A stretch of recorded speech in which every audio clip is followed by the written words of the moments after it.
Antes de você existir, milhões já acordaram com planos, carregaram a esperança como se ela significasse algo, amaram como se fosse durar e sofreram como se fosse injusto. Então, eles desapareceram. O que te faz pensar que a sua versão disso será diferente? A mente responde rápido, quase interrompendo a pergunta. Porque eu farei melhor. Mas essa resposta não é sua. Nunca foi. Ela passou por reis que construíram impérios e morreram inquietos. Passou por amantes que juraram que sua história era única e acabaram esquecidos. Passou por pessoas que tinham certeza de que estavam perto de chegar a algum lugar, sem nunca entenderem o que isso sequer significava.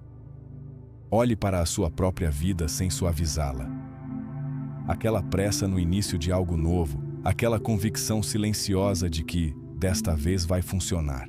E então, lentamente, o mesmo vazio retorna, vestindo uma face diferente. Você muda de emprego, a exaustão permanece. Você muda de pessoas, o conflito sofre uma mutação, mas sobrevive. Você muda de objetivos, a inquietude se adapta e te segue. Ainda assim, a mente insiste. Desta vez é diferente. Não é. A ambição não é nova. O amor não é novo. A frustração não é nova. Até mesmo essa ansiedade que parece tão pessoal já viveu dentro de incontáveis outros que também acreditaram estar vivenciando algo singular.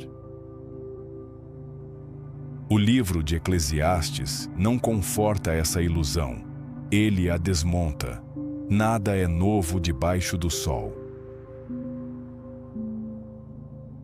É uma frase simples, mas ela retira o chão de quase tudo o que sustenta a ideia de que sua história é especial de uma forma significativa. Se isso for verdade, então a maior parte do que você chama de minha vida já aconteceu antes. Não idêntica em detalhes, mas idêntica em estrutura. Os mesmos pontos finais emocionais, os mesmos ciclos, a mesma tensão não resolvida. Olhe ao seu redor.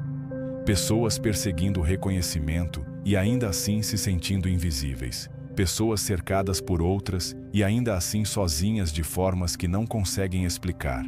Pessoas alcançando exatamente o que queriam e percebendo, tarde demais, que não era o suficiente. O cenário evolui. O padrão não. Acreditar que você escapará desse padrão é reconfortante, talvez até necessário. Sem essa crença, a motivação colapsa. Mas essa mesma crença te aprisiona. Ela te mantém perseguindo algo que nunca segurou ninguém por muito tempo. Não há um reasseguramento fácil aqui. Apenas isto. Tudo já foi tentado. Tudo já falhou da maneira que mais importa. Entender isso não te eleva. Te deixa com uma escolha que a maioria evita até o fim. Continuar vivendo como se fosse a exceção ou aceitar que você é parte de um ciclo que ninguém jamais quebrou. Acordar, mover-se, resolver, desejar, adiar, repetir. Dias diferentes, mesma textura interna.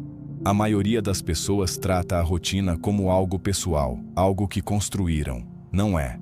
Ela existia antes de você e continuará sem você. Eclesiastes descreve isso com um distanciamento quase clínico. O sol nasce e se põe, o vento circula, tudo retorna. Não é poético, é estrutural. Os rios continuam fluindo para o mesmo mar, e o mar nunca enche. Movimento sem resolução. Agora substitua a água pelo comportamento humano. Projetos começam com energia e terminam em fadiga. Desejos surgem fortes e se dissolvem uma vez realizados.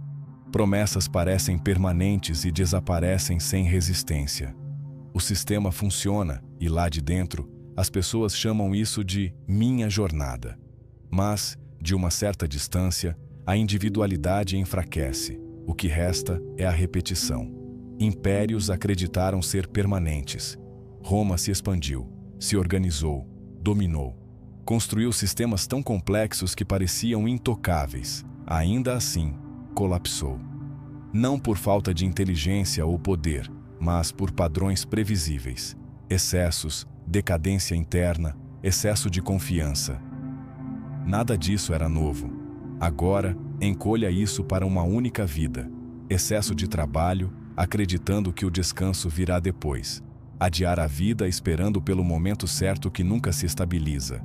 Confundir movimento constante com progresso real. A repetição se esconde atrás da mudança. Novo ambiente, mesma fricção interna. Novos relacionamentos, mesmos padrões não resolvidos.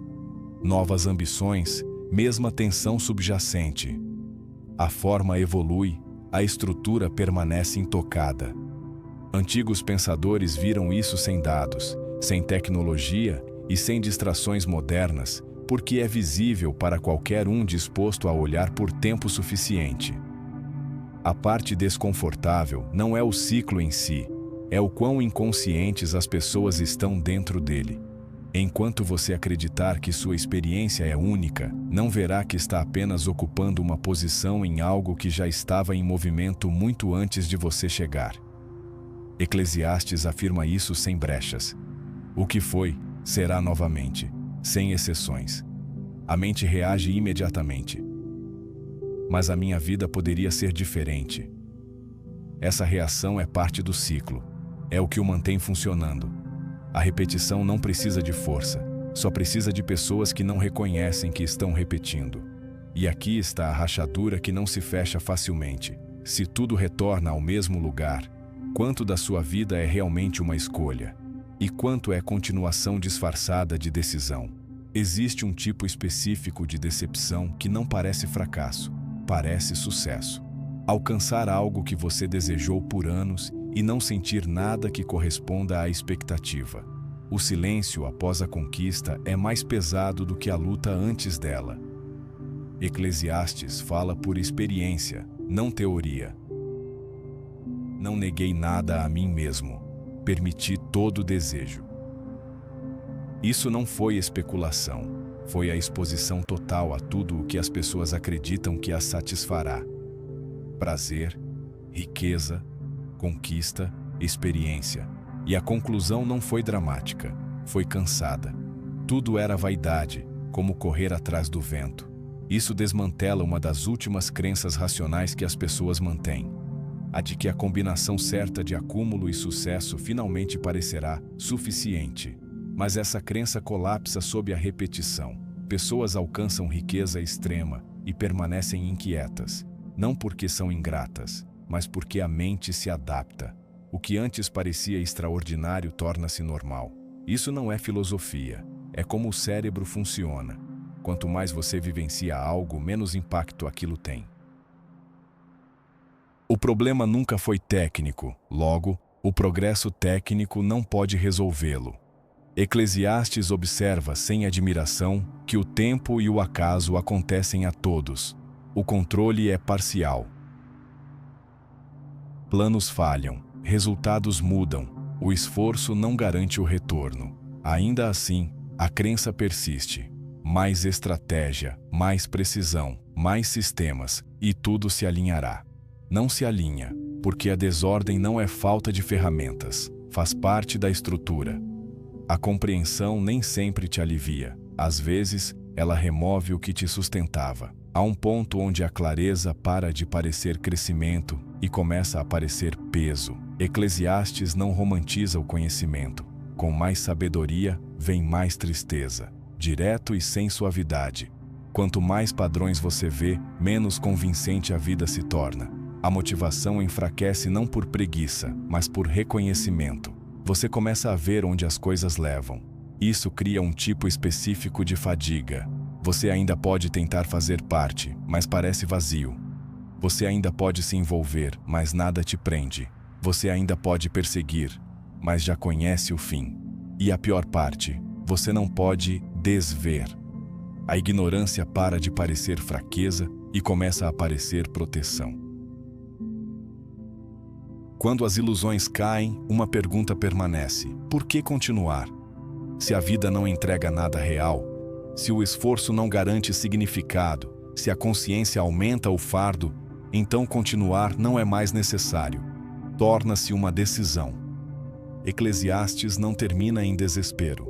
Ele muda a perspectiva, não escapando do ciclo, mas redefinindo como existir dentro dele. Aproveite seu trabalho, Coma, viva de forma simples. Isto é o suficiente. A princípio, soa decepcionante, pequeno demais, comum demais, mas apenas porque a mente ainda espera algo grandioso. Assim que essa expectativa quebra, o comum para de parecer insuficiente. Ele se torna o único solo verdadeiramente real. Coma sem pressa. Trabalhe sem se perder completamente. Esteja presente sem transformar cada momento em uma busca por significado. Isso não resolve a existência, mas a estabiliza. A mudança é sutil, mas decisiva. Pare de exigir mais da vida do que ela dá. Pessoas que abandonam a necessidade de significado, reconhecimento e uma grande narrativa não ganham necessariamente, mas param de carregar a insatisfação constante que vem de expectativas não atendidas. Isso não é desistir, é parar de ser feito de otário pela própria mente. Porque insistir naquilo que nunca preencheu verdadeiramente não é esperança, é condenação. Perseguir o que nunca foi real e verdadeiro é estar preso num loop, é repetir o erro e esperar um milagre que nunca vem. Eclesiastes encerra sem ilusões. Você não controla a estrutura. Nunca controlou. Mas controla como você se move dentro dela. Você não é o primeiro a enfrentar isso, e não será o último. Ninguém quebrou o ciclo. A diferença é o posicionamento. Você pode resistir e continuar esperando algo que nunca se estabiliza. Ou pode aceitar e reduzir o peso de existir. No fim, a conclusão não é reconfortante, mas é clara. Talvez a liberdade não seja escapar da repetição. Talvez seja não lutar mais contra ela. Você provavelmente já sentiu isso. Aquela percepção silenciosa de que, não importa quão longe você vá, algo continua faltando. Os mesmos padrões, as mesmas perguntas, o mesmo peso que não vai embora totalmente. Eclesiastes não tenta consertar esse sentimento. Ele o expõe. E talvez você ainda esteja aqui porque algo em você finalmente reconheceu a verdade nisso. Não é o tipo de verdade que te faz dormir melhor, mas é a única que é real. No fundo, você prefere o peso da consciência ao vazio da ilusão. E se esse peso ressoa com você, não é por acidente. Você faz parte de um grupo pequeno de pessoas dispostas a olhar para o abismo, mesmo quando a resposta que ele oferece não for a mais confortável.